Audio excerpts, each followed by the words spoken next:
Spinosaurus, 50 feet long, 23 tons, the largest carnivorous dinosaur ever discovered.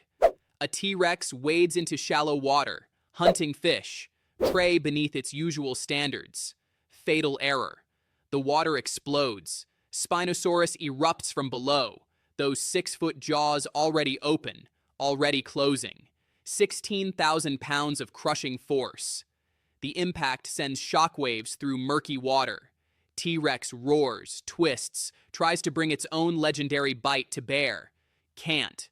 Those massive Spinosaurus arms, longer, thicker, functional, unlike T-Rex's pitiful limbs, drive foot-long claws deep into scaled flesh. The smell hits. Heavy, metallic blood blooming in the current.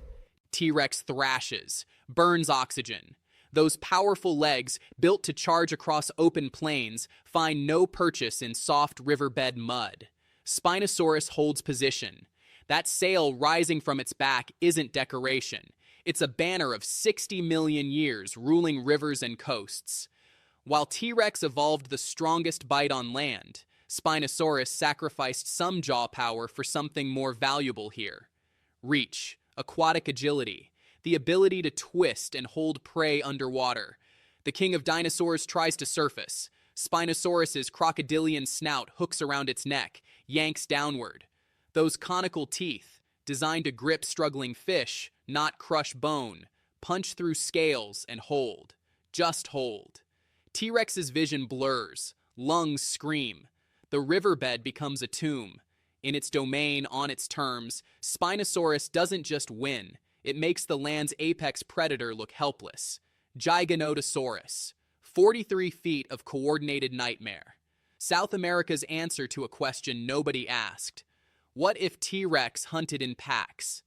3 of them circle a lone T-Rex. The king registers the threat, chooses a target, charges. Those massive jaw muscles flex, 12,800 pounds of bite force, enough to snap a car in half. The lead Giganotosaurus sidesteps. Barely. T-Rex's jaws snap shut on empty air with a sound like a steel trap closing. That's the trade-off. T-Rex has the strongest bite in history, but that massive head takes time to redirect, to turn, to aim for a second strike. The pack exploits that single second of vulnerability. Left flank, serrated teeth 8 inches long, slice deep, not crushing, cutting. Hot blood sprays across Cretaceous grass. T-Rex pivots toward the attacker. Too slow. Right flank. Another strike. Another slash across the hindquarters. Those teeth aren't built to snap bone like T-Rex's are.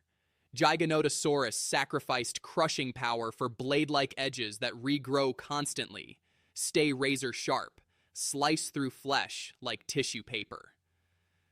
The lead Giganotosaurus darts in, neck strike, pulls away with muscle fibers dangling from its jaws.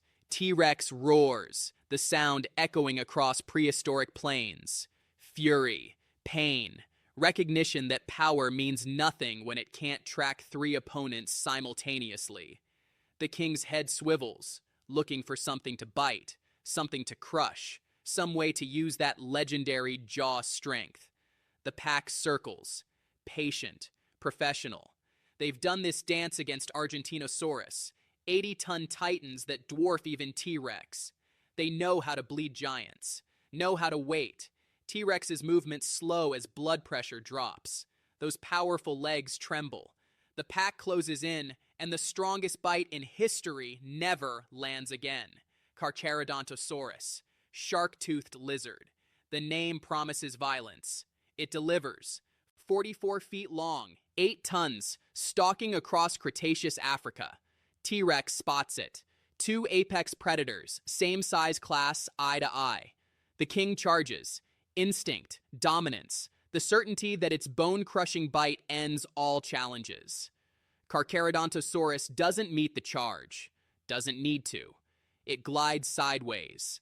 That narrower skull cuts through air with less resistance. Those longer legs cover ground faster. T-Rex traded some speed for maximum bite force. Heavier head, bigger jaw muscles, the raw power to crush Triceratops skulls. Carcharodontosaurus made the opposite choice. Lighter build, faster strikes, replaceable teeth designed like steak knives. The first slash opens T-Rex's neck, 3 inches deep. The king pivots, jaws wide, lunging for the kill. Those massive jaw muscles tense.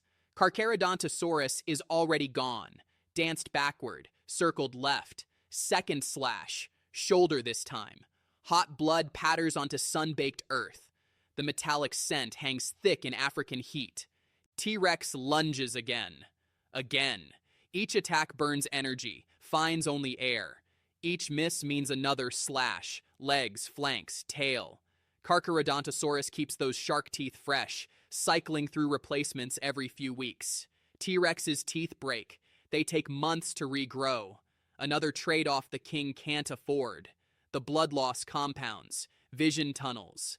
Those powerful legs, built to deliver devastating charges, weaken with every heartbeat pumping blood onto thirsty ground. T-Rex's legendary bite becomes theoretical when it can't catch its target. Speed defeats strength. Precision defeats power.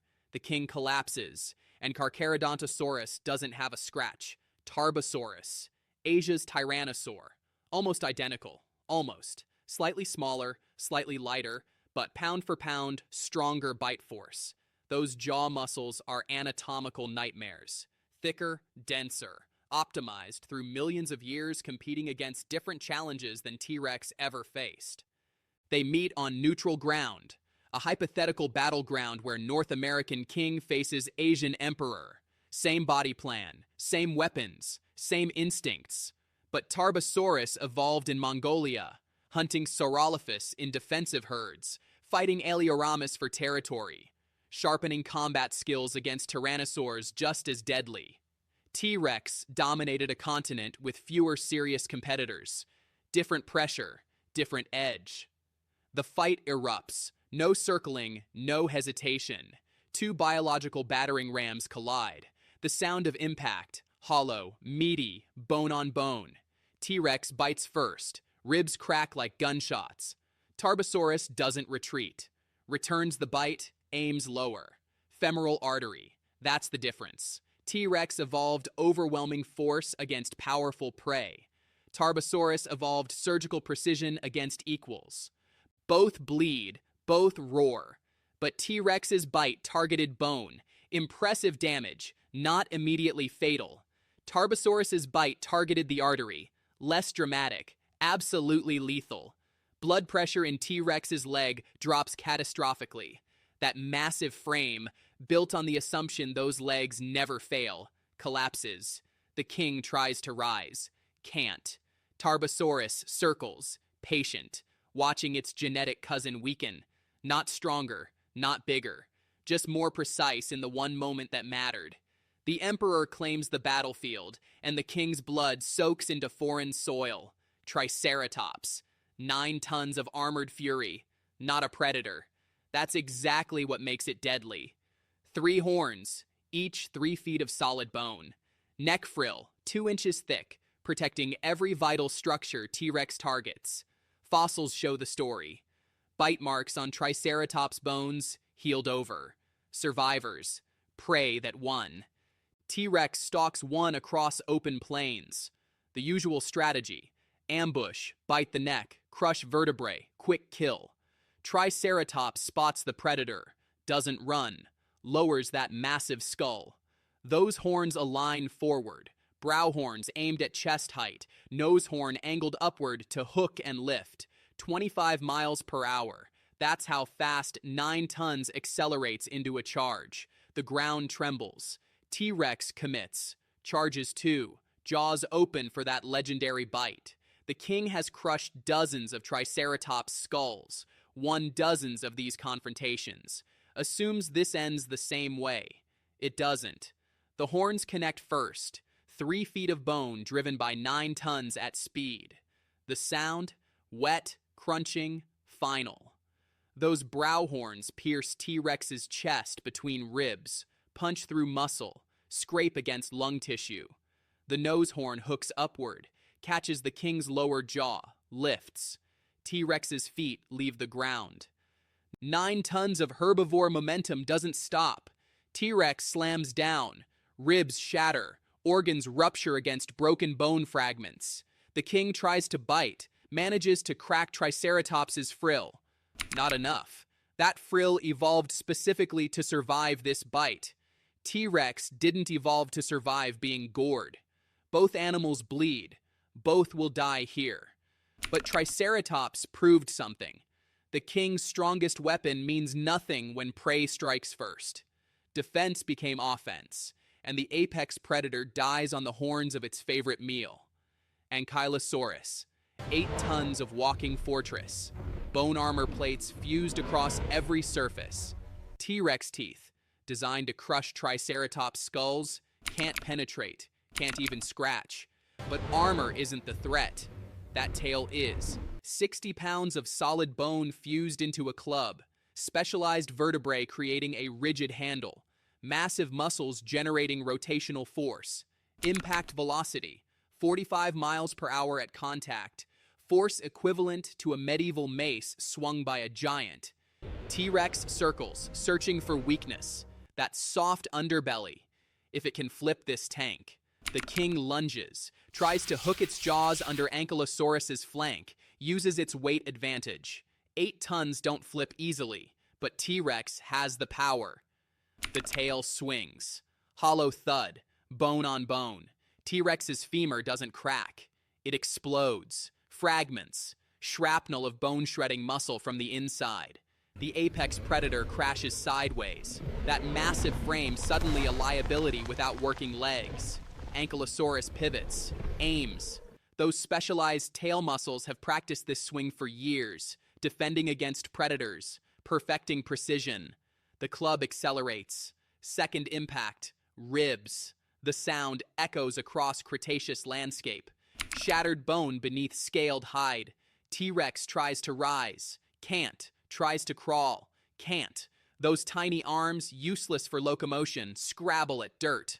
Third impact, skull. The king of dinosaurs dies to blunt force trauma, never landing a single bite. The walking fortress doesn't have a scratch.